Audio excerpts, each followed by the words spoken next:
Intimate lang. Yes, kung intimate. meron pa po kayong gustong sabihin sa isa't isa. Ano eh, ang dami niya nasabi. Tsaka siya usually yung yung madaldal sa house eh. Ako introvert talaga ako. Tapos oo lang ako ng oo. Ganun. Hindi totoo yan. Hindi totoo yan. Ngayon lang ako hindi. Yun. Pero ma'am, ikipatunay sila na wala sa haba na ng relasyon ng pagmamahalan nila. Pag kayo tulad nga sinabi ni Jose kanina, si Lord talaga may tinatapat na tao para sa iyo eh. No. Totoo. Kasi madami na ako naging shota or jowa dati. Ay, Siya aminado. din. Hindi, Aminado, Chino. hindi naman mas madami yung kanya. Ay, Oo, nakadami na yan. Talagang mga lagpas pa sa kamay yata yun.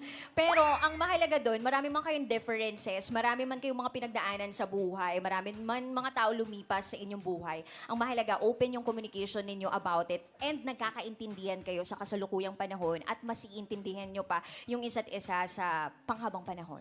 Yun. Ang importante ay kayo ang nasa finish line, dalawa. yes. Congratulations. Message muna, message. No October lang yun.